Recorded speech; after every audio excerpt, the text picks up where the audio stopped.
Este, el hecho de que algunas veces nosotros eh, entramos, como pasó con Pedro y Juan, que entraron en la tumba y ven muerte nomás, y ven enfermedad, y vemos situaciones difíciles y nos quedamos con eso.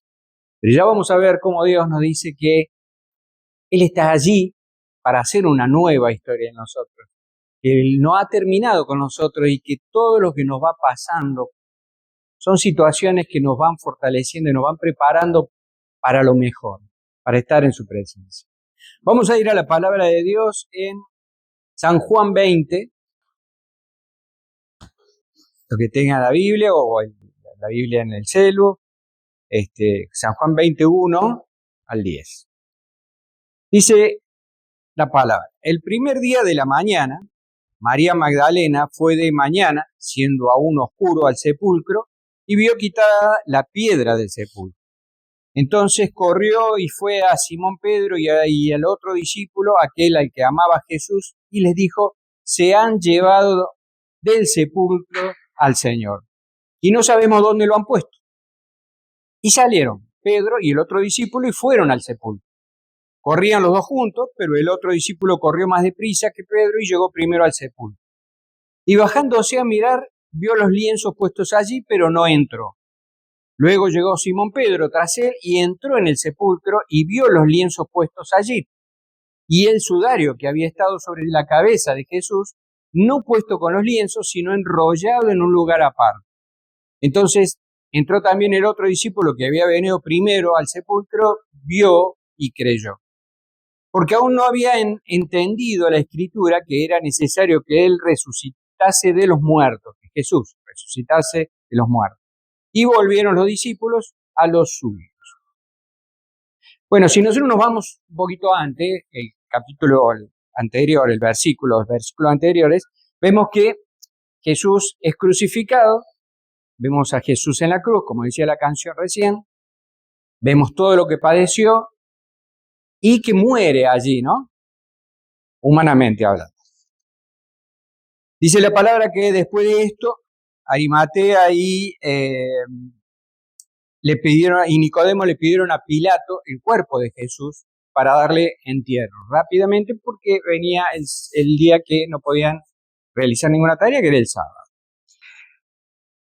Dice que Nicodemo tomó un compuesto de mirra y aloe, como 100 libras, eran unos 30 kilos, y lo llevó a donde estaba el cuerpo de Jesús. Tomaron el cuerpo de Jesús, lo llevaron a la tumba y lo envolvieron en lienzo. Dice el versículo 40, tomaron pues el cuerpo de Jesús y lo envolvieron en lienzo con especias aromáticas, según es costumbre sepultar entre los judíos. ¿Por qué es importante entender esto del contexto anterior por lo que pasa a posterior, ¿no? Dice que a la mañana siguiente, como habíamos leído, viene María Magdalena para finalizar seguramente este procedimiento que se hacía con los muertos, ¿no? ¿Por qué? Porque Jesús nos da a entender la palabra que había sido sepultado rápidamente, porque se terminaba el día y empezaba el día de descanso que no podían hacer nada, el día de reposo. Entonces, entendemos que sí se lo untó con las aloe, con la mirra, con todo este preparado, con los lienzos se lo envolvió y se lo sepultó. Pero bueno, María dice que viene quizás a finalizar esa tarea después de un par de días. ¿Y qué se encuentra María? A la distancia ya ve que la tumba estaba corrida la piedra que impedía el acceso. Esto la alarma a ella, ¿y qué hace? Rápidamente va a buscar a los discípulos, a cuál encuentra a Pedro y a Juan, que es el discípulo amado. ¿Por qué entendemos que Juan en el relato no se nombra? Por quizás hay varias versiones, puede ser con una humildad de decir yo y Pedro y yo, o dejarle un poquito más la preeminencia a Pedro, pero es Juan el discípulo amado, ese que corre junto a Pedro a ver qué había pasado en la tumba de Jesús. María no pudo ver otra cosa que esa desesperación de decir, robaron el cuerpo del Señor, o los mismos sacerdotes se encargaron de robarlo, pero es una también una teoría errada, si se quiere, o el pensamiento de María en ese caso, como muchos más, porque si lo hubieran sacado los fariseos al cuerpo, lo hubieran expuesto, no lo hubieran hecho desaparecer porque sabían que iban a crear un mito. Entonces lo hubieran expuesto al cuerpo. Entonces descartado que pudieran haber sido ellos, los que hubieran, según pensaba María, haber robado el cuerpo de Jesús. Inmediatamente le da aviso a los apóstoles, a Pedro y a Juan, porque también en esa época la mujer tenía tan poca injerencia que no podía ser testigo de nada. No tenía valor lo que pudiera decir una mujer. Entendiendo también supuestamente María esto, rápidamente va a buscar hombres. Y por supuesto a los discípulos. Estos dos discípulos dicen que corrieron a ver la tumba. ¿Qué pasa? La tumba estaba fuera de la ciudad, o sea, en la periferia, ¿no? Corrieron bastante, cosa que nosotros quizás tendríamos que haber hecho desde acá, póngale hasta la circunvalación, quizá un poco menos también, pero lejos. Corrieron rápidamente.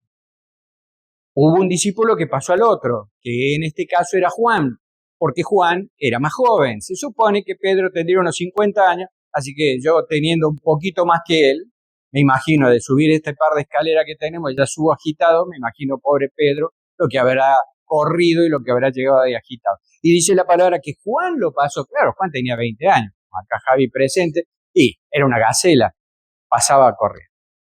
Estos dos se presentan y llegan hasta la tumba, y Juan, que es el que llega primero, se agacha, dice, y mira hacia adentro. Convengamos que la apertura de la tumba tenía más o menos 1 metro de alto por unos 75 centímetros de ancho. No más que eso. Centímetro más, centímetro menos. Por eso dice se agacha, porque la tumba estaba parada. Pero no entra y alcanza a ver los lienzos. Bajándose, dice, a mirar, vio los lienzos puestos allí, pero no entró este primer discípulo. Se queda. Luego dice la palabra que viene Pedro, que debe haber venido a full y agitado, tipo Sergio corriendo, y dice que Pedro, con el impulso de Pedro, como era Pedro, que era impulsivo, impetuoso, pasó como colectivo lleno, diría el cordobés. Pasó y entró. También hay varias versiones en que podemos pensar que Juan no quiso entrar por un poco de temor, era una tumba, por respeto por las tradiciones, porque no se podía tocar un muerto, no sabía que se podía encontrar allí, o por quizás también respeto a Pedro, que era el mayor, y dejarlo pasar primero. Son versiones, no son relevantes, pero son versiones. Dice que Pedro entró, en el versículo 6, entró y vio los lienzos puestos allí y el sudario que había estado sobre la cabeza de Jesús, no puestos con los lienzos, sino enrollado en un lugar aparte. ¿Qué tenemos acá este panorama? Pedro constata que no está el cuerpo, ya Juan lo había visto, pero podríamos decir que en algún rinconcito podría haber estado caído o escondido. Pedro, al ingresar, constata este panorama. Entonces, he estado viendo que hacen hincapié distintos autores en 3 formas de ver. La primera forma de ver es la que dice que Juan, por ejemplo, en el versículo 5, dice, vio los lienzos puestos allí. O sea, ¿qué hizo Juan? Se asomó, vio lo que podemos ver cualquiera, una figura. Lo que podemos ver, nada más. Esa es una forma de ver. Vemos, pero no vemos. Vemos y nos quedamos con la imagen, vi, nada más. Luego dice que la otra forma de ver, que en los griegos originales están con ese significado. El primer ver de Juan es ve, nada más, no tiene ningún otro simbolismo, ve. El segundo ver, que es el de Pedro, es en griego, es más amplio, es un ver ya con una vista panorámica, como indagando, buscando, examinando, más profunda. Ya es un ver más profundo. Y el tercer ver es de Juan, cuando dice vio y creyó, que ya es un ver con fe, que ya es un ver con certeza, que ya es un ver la verdad, que ya es un ver confirmando lo que él había aprendido de Jesús, lo que había escuchado de Jesús.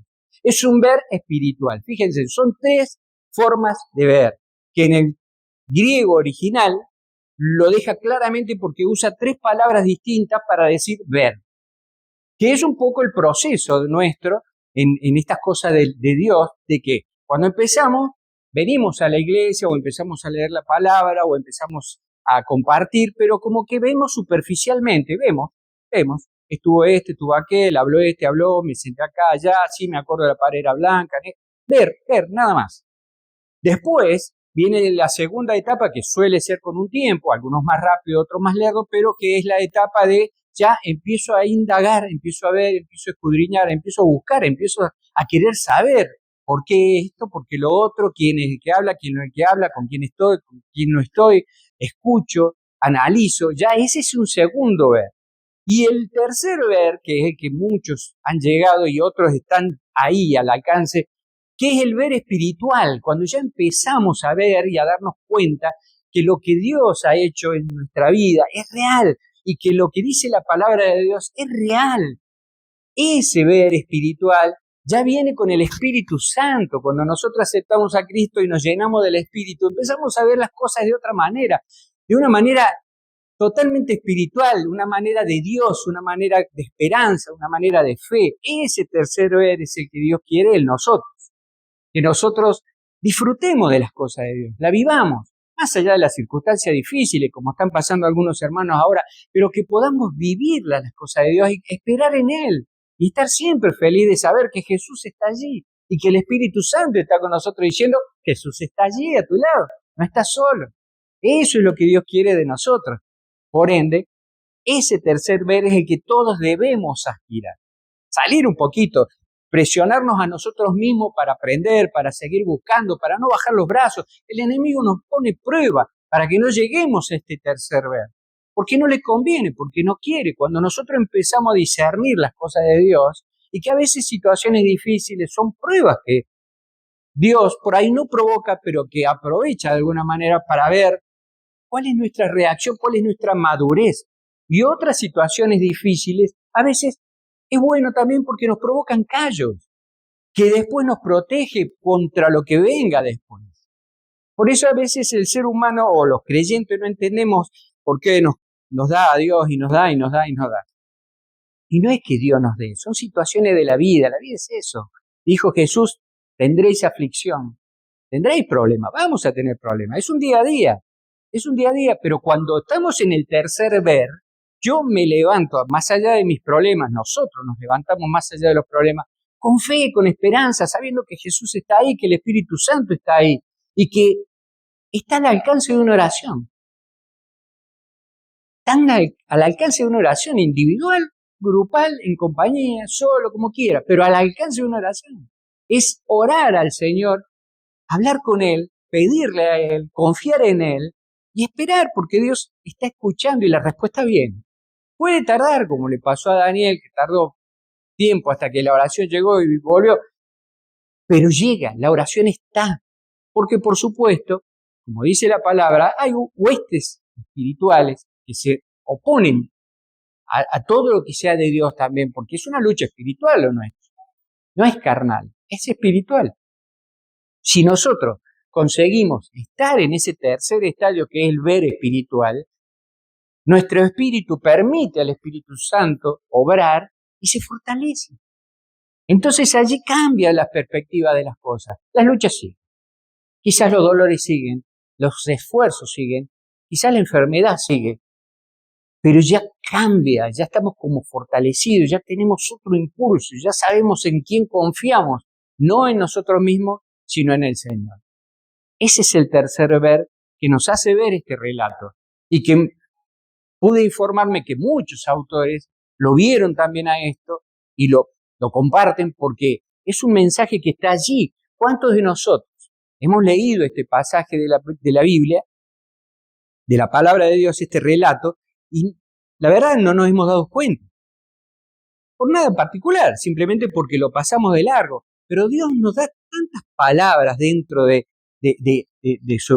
su libro, dentro de su palabra, valga la redundancia, nos da tanto para darnos cuenta, porque en su misericordia y en su amor hacia nosotros, Dios nos provee un montón de cosas.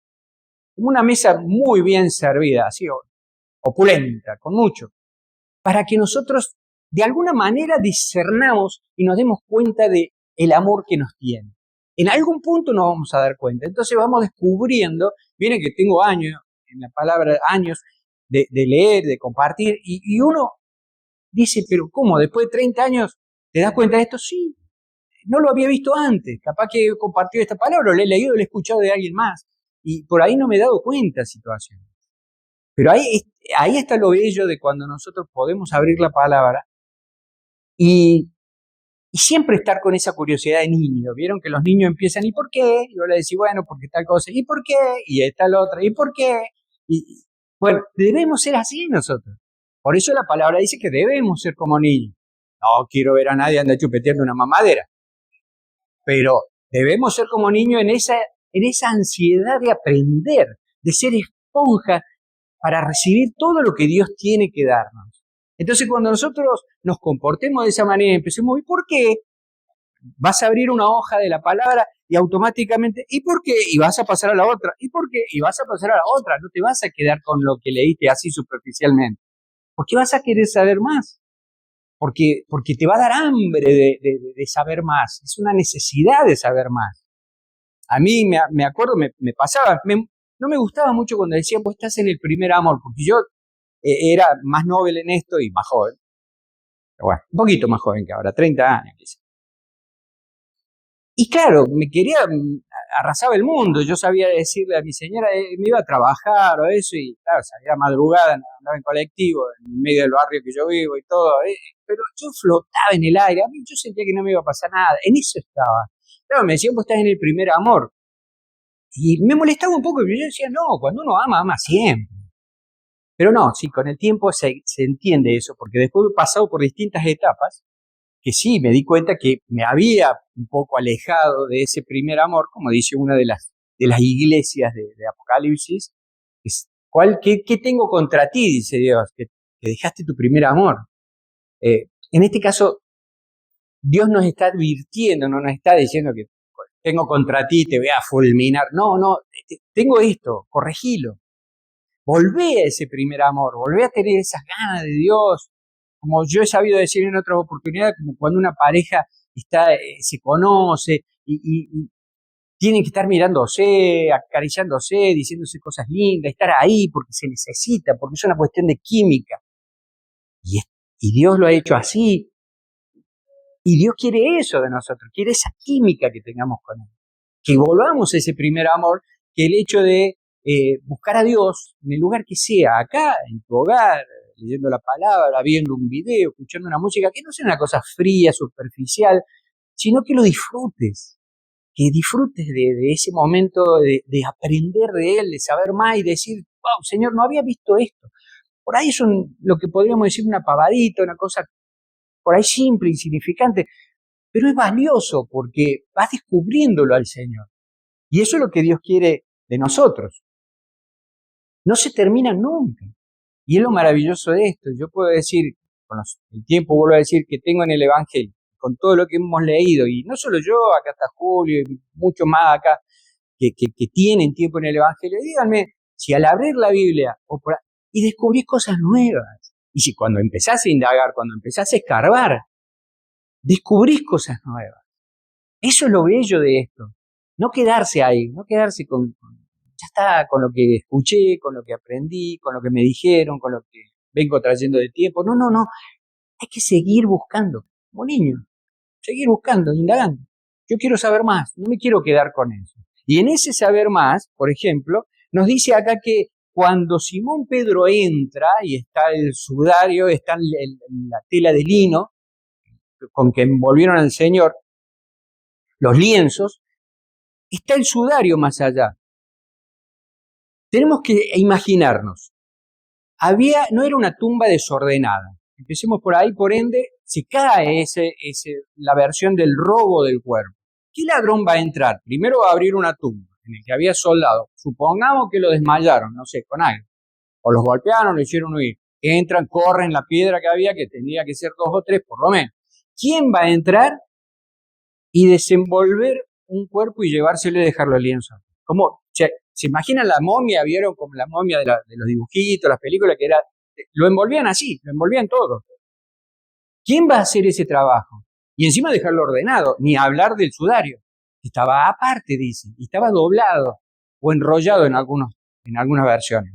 No obstante, la versión que sea da toda la intención, la imagen de que ese sudario estaba ordenado. ¿Qué ladrón va a hacer eso?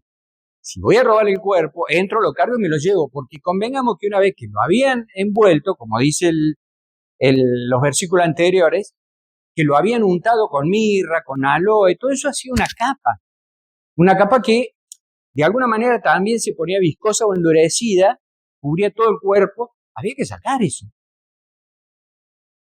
Y sin embargo, dice que cuando vieron los lienzos, estaban como si se hubieran desinflado, armadito, no desenrollado, no desordenado, sino como desinflado, como si el cuerpo hubiera desaparecido de allí.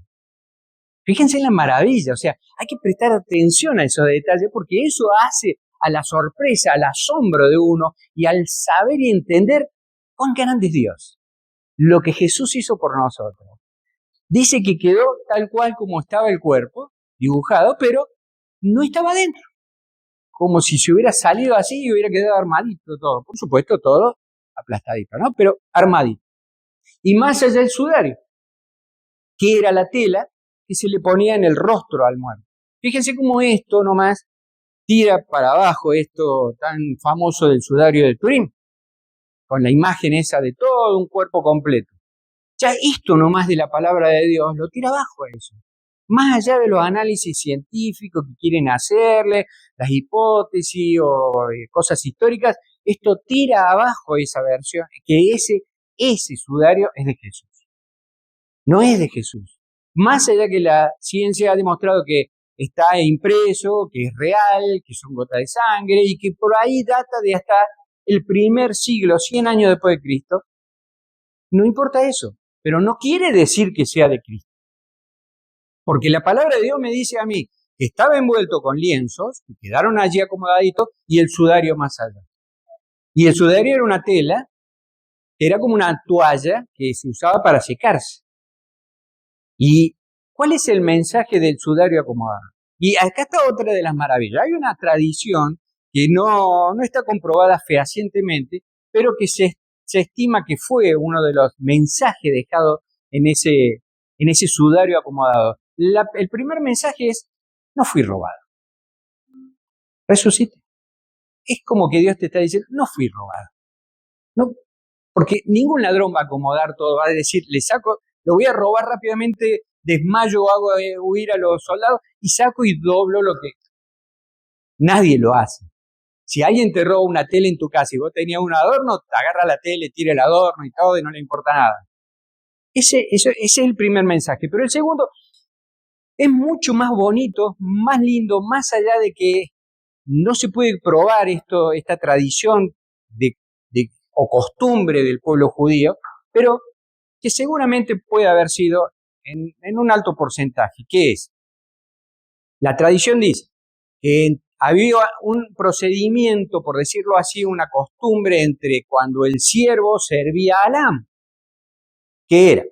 Le preparaba la comida, le preparaba la mesa con todo lo que el amo quería consumir, comer, todo el estilo que el amo lo quería, todo bien, todo bien. Dentro de eso tenía, por costumbre el judío, tener una vasijita para lavarse las manos antes de comer, se lavaban las manos y por supuesto estaba el sudarium que se llamaba, que era esta tela para secarse las manos. Era una toallita, la cual estaba allí.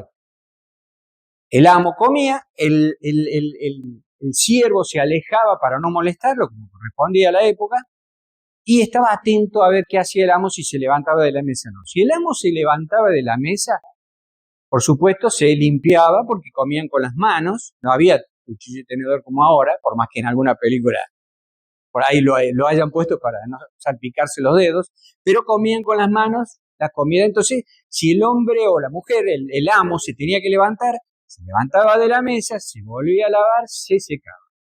Si el amo volvía a la mesa, o sea, se levantaba por alguna, no sé, lo llamaron por teléfono, un chiste porque no había, o cualquier cosa que tuviera que hacer, Entonces el amo agarraba, doblaba ese sudario, un par de dobletes y lo dejaba ahí al lado de la vasijita para lavar. Y del plato, ¿no? Porque estaba todo ahí. Lo dejaba. Entonces el siervo que estaba un poco más allá entendía el mensaje que era: no levantes la mesa porque vuelve. Si el amo se levantaba de la mesa y arrugaba, se secaba y tiraba, se secaba la barba, porque en esa época todos usaban barba, y se manchaba, se limpiaba todo y dejaba así arrugadito, tirado el sudario, listo. Él se iba, el siervo venía, levantaba todo y ya está, termina. Fíjense en el mensaje que interpretan mucho con esto de el sudario doblado. Jesús está diciendo: volví y volveré. No terminé todo. Más allá que algunos dicen: no es un error porque Jesús en la cruz dijo consumado es. Sí, una etapa. Por eso dice que después con su sangre comenzó un nuevo pacto. Entonces, consumado es porque Él con la muerte en cruz nos limpió de los pecados y nos da una nueva oportunidad por gracia.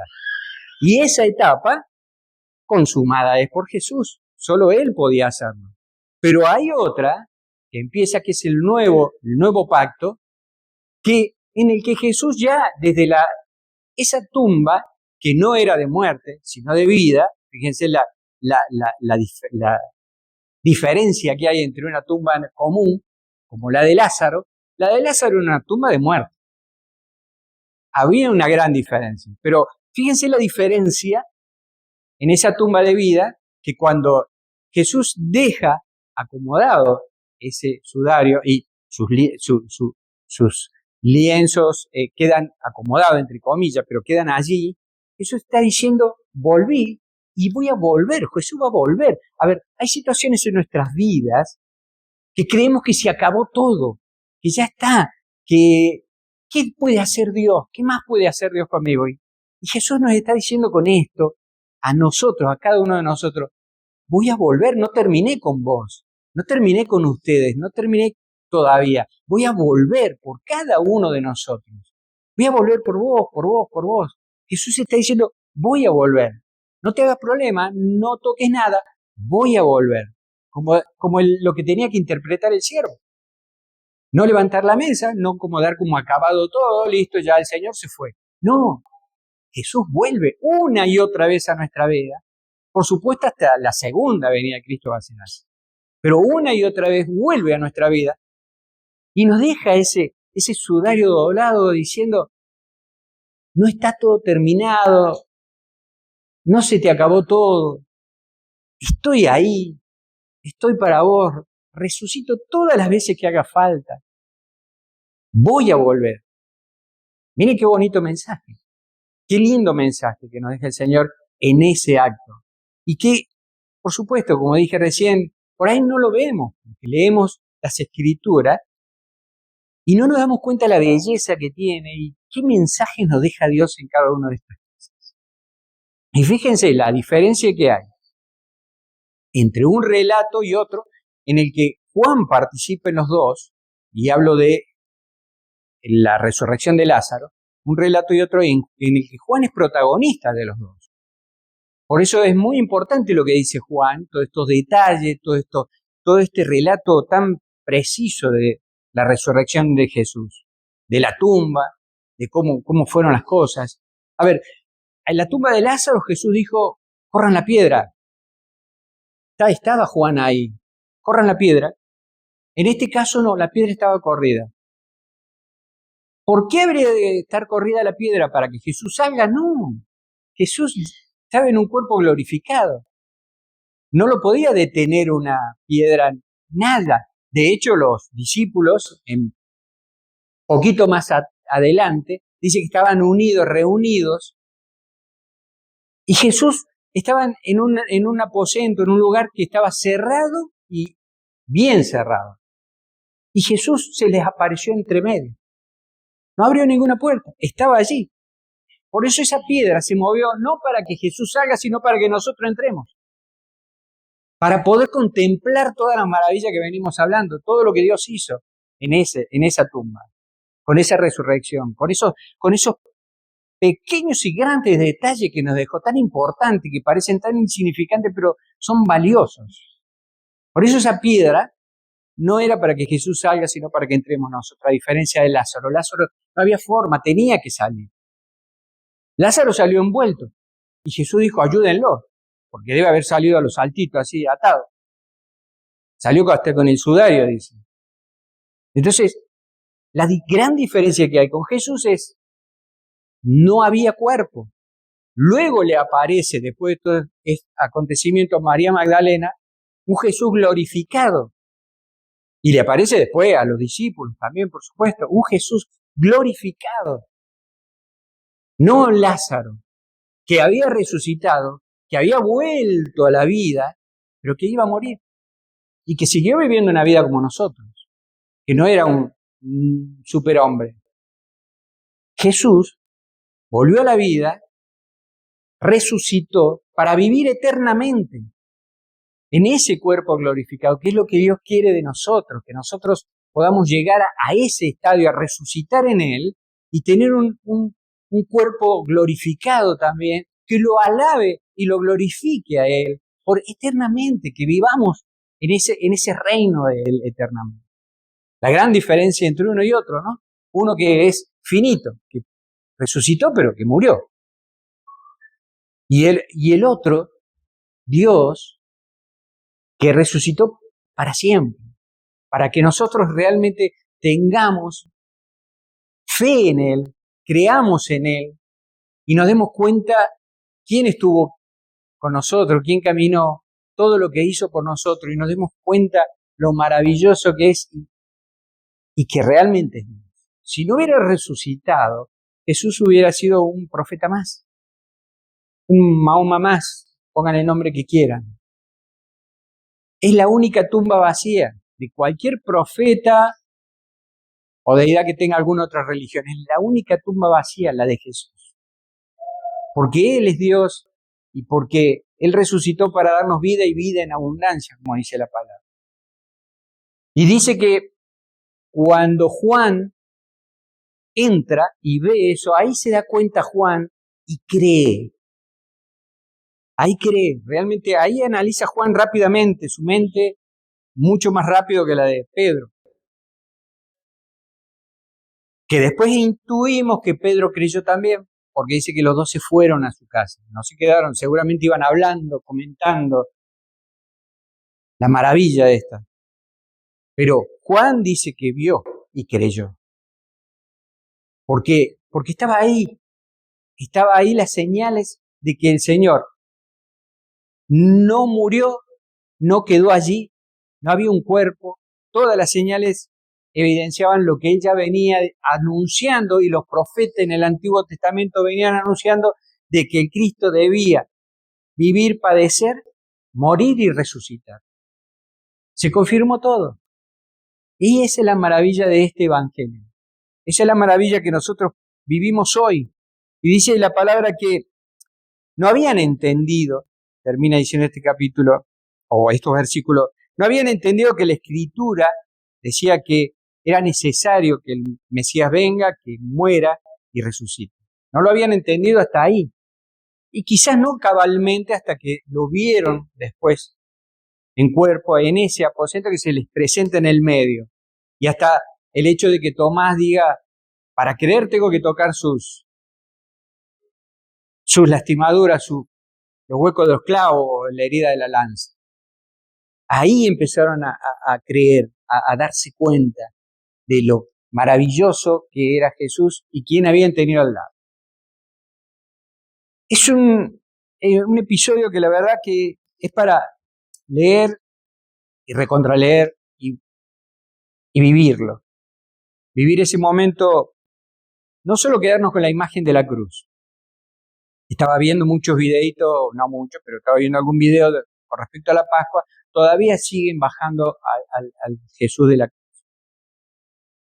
Ya no está en la cruz. Nosotros tenemos un Jesús resucitado. ¿Qué es lo que venimos viendo en Apocalipsis? Si quieres ver al Jesús, lo tenés allí. Te describe quién es Jesús. Hoy. No más ese Jesús crucificado. Él ya resucitó para darnos vida eterna. Él ya se presentó, demostró quién era, dio todas las pruebas y nos dejó todos los mensajes para que de alguna forma nosotros nos demos cuenta de la maravilla que tenemos nosotros como Dios. Porque no me quedan palabras para decir lo maravilloso que es. Porque, no sé, no tengo para lo maravilloso que es Dios con nosotros. Y no nos damos cuenta hasta que indagamos realmente en la Escritura. Por eso siempre los aliento a que la lean, que la estudien, que indaguen, que busquen, que no se queden solamente con lo que uno habla aquí, cualquiera sea el que comparta la palabra. Que tengan esa curiosidad, esos por qué, llénense de por qué. Y eso lo va a llevar a buscar en Dios. Y a descubrir un montón de cosas. No porque un hombre se lo dijo, sino porque Dios se lo dijo. Los invito a ponerse de pie.